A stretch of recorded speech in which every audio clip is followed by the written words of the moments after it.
Hi, Mary. Welcome to Deep Dive in Local. Hi, Mike. This week we're going to be talking about how brand loyalty, or the lack thereof, is going to allow companies like Google to sort of disintermediate local businesses to some extent in local, but how it might also be the savior for other businesses that have figured out how to create a real tight bond with their customers. Why don't you kick it off? Well, I know that in my personal experience, certain things, I brand loyalty is very important to me, like my auto mechanic. I've used the same guy for 20 years. I'm going to keep using him. I know anything that's wrong with my car, Alan and his guys are going to take care of me without ripping me off. And that's huge. But there's a lot of businesses where, as you say, they seem to be sort of racing to the bottom on price, and that is not encouraging any brand loyalty at all. And Google, I think, is stepping into that void with their local services ads. When you go to their website, it's very fascinating because it's local services. It used to be called home service ads. They rebranded it 2 weeks ago to local services, and then ads are in small letters, not big letters. So it's capital L, capital S, small a. I don't know. David, but meanwhile, the Google My Business Forum is still part of the AdWords. Yes. Part of Google. Although rumor is that's going to end too soon, so we'll see. So they are sort of stepping into that lack of loyalty breach and creating customer confidence to switch businesses at the drop of a hat by guaranteeing any transaction up to $2,000.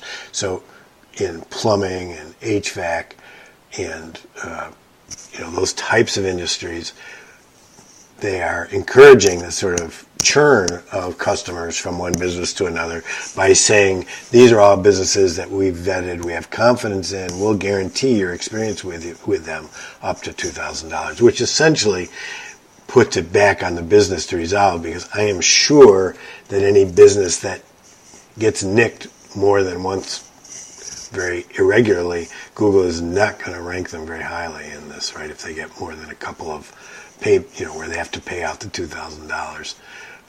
So in a sense, it pushes it back on the business, but it still disintermediates the business on the brand loyalty front, which the question I have is, in which businesses and which markets does that take place, right? So in a rural market, you see that less because, one, you can't even find professionals in certain niches easily. Like finding good plumbers is hard, finding good electricians is hard, finding a good handyman is hard. And so when you do find them, you're not as likely to go out looking, one, and two, not as likely to switch. But in urban areas, I think it's probably much more difficult to find a handyman, to find a plumber. And your need is more immediate too, right? So you're living in an apartment, your sink's overflowing. You got to get somebody right away, and the plumber you had last time isn't answering his phone. So certainly in those markets, Google's going to see a lot of success. The question I have is, are they going to be able to essentially Uberize plumbers, right? Essentially turn plumbers into mere fulfillment of Google demand generation. Yeah, and what's kind of interesting about that is that all the problems Uber has had doing that with rides, all the missteps they've made along the way, has Google learned from that? Well, Google being a publicly held company, being under more scrutiny as a monopoly, certainly can't usually do the ask for forgiveness rather than permission approach, although, as we saw with Android last week, that's exactly what they did, where they were snooping on people's privacy. Even if you'd set all your location stuff off, they were still gathering location data. So they still do that occasionally when they think that the penalties aren't going to be too bad. But for the most part, they don't. In Google, I think Google has every interest in taking over some portion of this local fulfillment, right? That they want to become more than a local search engine. They want to become a local commerce engine. And wherever there is opportunities to disintermediate folks due to low brand loyalty, I think they're going to be right there, right? So it seems to me it's coming, We're seeing it with Amazon as well, particularly in home services. But I think that it really speaks to the question of how does a business, is it rural and urban? Is it every business? I mean, for me, there are some businesses that I would be less likely to change. For example, my physician, stable of physicians I have, or lawyers that I deal with. I, for one, wouldn't switch. Now, maybe if it's a one-time lawyer deal like DUI and it was guaranteed by Google for up $2,000, maybe you would, you wouldn't be as brand loyal. You would then do demand generation, demand fulfillment through Google, and you wouldn't worry about it. I don't know.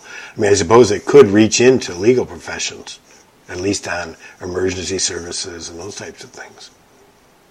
Yeah, it's kind of hard for me to see how Google can do that with legal services, medical services. I mean, how can you guarantee somebody with a DUI is going to be happy with the results? Well, they're not guaranteeing that. They're guaranteeing that the company you're dealing with is upstanding, hasn't been, has a record of doing whatever and has good reviews and good customer feedback. So they're guaranteeing the company, not necessarily the activity. So there's ways to do it. I see, for example, tires. Like, what difference does it make where you get the branded tire you want, right? It doesn't. I see there's very low brand loyalty there. Car repairs, to some extent, things like mufflers, sort of throwaways, batteries, very little brand loyalty. Whereas regular repairs, I, like you, have found a place that I can communicate with the people. They treat me right. I don't change. But I wonder if that's enough. David, in the article, mentioned a auto repair place in Portland that had you on a subscription basis, $15 a month, and they would do your oil changes and your checkups and your inspection for you on a subscription basis. Concierge auto repair. Exactly. So right. Even there, where the low end might be susceptible to this sort of lack of loyalty, they were trying to cement the customer relationship. And you mentioned a liquor store in your area. Maybe you could talk about that. Yeah, we had a liquor store that opened in downtown Glenwood Springs, and we've got a lot of liquor stores around here. This one doesn't have a parking lot. You're going to have to downtown park, and metered parking to use it. But people do walk around our downtown area quite frequently, tourists and locals. So what they've started doing to really build up their brand in downtown Glenwood Springs is have wine tastings, craft beer tastings, even whiskey tastings and vodka tastings. I'm in for the whiskey tasting. Right. And, they have snacks, and they do it on a regular basis so everyone knows about it. They put it as events in the local media so people hear about it. And they also have started carrying kind of fancy snacks to complement people who are having a happy hour, like cheese plates or fruit and cheese plates and fancy dips and that sort of thing. And so they're killing two birds with one stone. They're letting you try their products. They're creating a little social event that happens almost every night at this liquor store. And it's really become one of the things that everybody in town recommends to their guests. So, yeah, go down to Cooper Wine and Liquors for happy hour. So, they've really created a lot of brand loyalty just by doing something that's a little bit more, a little bit different. It didn't, they didn't have to change their entire business model. They just took the business model they had and made it more customer oriented and more social. And it's really paying off for them. So I think that that's what most local type businesses need to do, is figure out what works with their clientele and how they can cash in on it. And then being sure that they've gathered up all of the data about those clients so they can stay in touch with them inexpensively, that they don't have to go back to Google or Facebook and rent their customers back Right. from those guys, that they've got their own mail list, that they have an email newsletter, or they have segmented mail lists that they can then, send out event updates so that when events are no longer free at Facebook or events are no longer schema driven at Google, they can be sure that they're driving their own new, their own interest, right? I mean, it's important that they leverage their position with these events into a sustained relationship with their customers. I think that's true even with plumbers, right? I mean, what plumber do you know actually gathers email addresses, and yet, Really? then they go out to Google because they're not busy enough next week, so they go on Google. They have to pay $25 for the quote, and then guarantee it through Google for $2,000. I mean, why wouldn't they just keep their own email list and say, "Gee, I've got a slow week, the week after next. Anybody need non-critical repairs?" Right? Right. Or is your plumbing ready for the holidays? I read an article on the internet talking about how plumbers refer to what most of us call Black Friday as Brown Friday, because of all the plumbing problems people have to contend with during the holidays. So why not be proactive and say, let us come check out your system. Has your drain been running slow? You better let me roto-root it out now, instead of the day after Thanksgiving. When it's overflowing in your kitchen Right. sink. An aside on that is I read that there's these massive sort of sludge balls in the New York City sewer system, literally hundreds of yards long, that are sort of fat, grease, diapers and toilet paper. They all sort of congeal into this sort of, and the problem scales, Mayor. Right.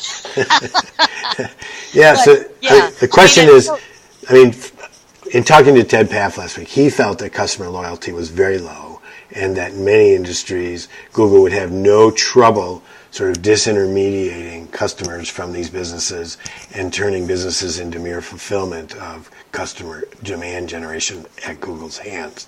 I mean, I suppose that's different rural versus urban, right? Where, like, rurally, I know the plumbers, I know the guys I went to school with, that sort of thing. Whereas in an urban environment, you're constantly, you don't have that kind of relationship. So maybe in urban environments, it's more likely to be easily disrupted. I don't know. I think it also might depend on the types of industry you're in. Although it seems to me that even plumbers could value add, right? Just by showing up on time, putting down mats on the floor so they don't leave a mess, right? Billing what they say they're going to be billing, following up and making sure they did a good job with the customers. I mean, I think even, as you pointed out, some low level of customer interaction and service might be enough to distinguish them to develop a favored long-term relationship with their customer. Right.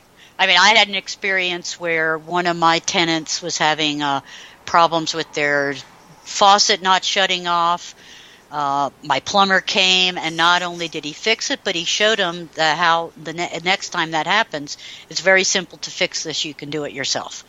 I appreciate that. The tenant appreciates that, and the plumber can stick with the big, high-paying jobs. Well, you know what happens when they say that to me? I say, no. I just want you to come fix it next time. I don't want to fix it myself. Damn. Not all of us are like that, Mike. No, I get that, but I am an outsourcer of those kinds of jobs. That's all I'm saying. So I am a plumber's best customer. I had a tree guy who didn't finish his job from the spring, right? He left a couple stumps. I had to call him a couple times to remind him. And so he came. I said, well, while you're here, take down a couple extra trees. And it's like, he didn't want to bill me for these extra trees. I said, what do you mean you don't want to bill me for these extra trees? I asked you to take them down. I know they're extra. It's like he felt bad because he didn't come in a timely fashion. And he didn't really return my calls either. Right? It's like sometimes it's just doing the basic do of... Yeah, just doing what you're supposed to do. Right. You don't have to go beyond that. Right. And take it out when you say you're going to take it out. If you can't, following up with a schedule, coming up when you say you are. It's like really basic stuff. But I guess in that context, Google can disintermediate. But I think the question I have is, where will they disintermediate, right? For initially, they're disintermediating in plumbing, HVAC, locksmiths. The question is where, in the rebranding, and the minimization of ads in that context, clearly they have other areas they're going to go into. Mm-hmm. I think payments is a likely one. Delivery is a likely one. We've seen those experiments going on forever. Loyalty is a possibility, but less likely.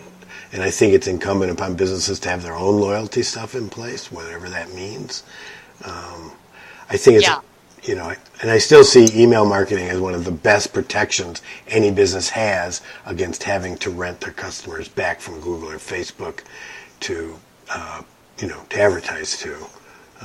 Although it doesn't get you into new markets, you can't. One of the nice things about Facebook is you can do people similar to these people that I just shared all my customers with you, right? But I don't know. And I think in some cases they're going to have to earn brand loyalty one customer at a time. Now, for example, I was shopping for some new cross-country skis. Couldn't really decide if I needed another pair of skis. You always need another pair of skis. I mean, it's like some people buy extra tools. I buy extra skis, Mary. You always need another pair of skis. But, what they did is they said, here, take these for the weekend. Rent them for the weekend for $30, and if you decide to buy them or not buy them, we'll apply that $30 to whatever skis you want to buy. Nice. They have my loyalty now. Yeah, that's good. That's when good. I'm thinking about skis, try before you buy. I have to travel to get a real ski shop. Like, I live in good cross-country ski area, but cross-country skiing isn't that popular. I literally have to travel 300 miles to find a real cross-country ski shop. Oh my God. So I end up buying it mail order. So there you have it. Guilty of my own sin. Right. All right. Well, anything else on this topic, Mayor? How far can Google local services go? Their ambitions are broad. I can say that. Then they see the world as their oyster. If you're in their path, I'd say be sure to get your practices and procedures in place now so that you do build some brand loyalty. And then if they do come into your market, I'd say duck and cover. Right. and I think that, every business is going to have to figure out their own way to build their loyal customers. And it's going to be different in different verticals. It's going to be different with different types of owners of the businesses, what they see as that giving value to customers. Right. But building that brand loyalty locally pays off in a million different ways, not just in Google search. With that pearl of wisdom, we will conclude this session and say thank you for joining us. Thanks, Mike. Bye-bye.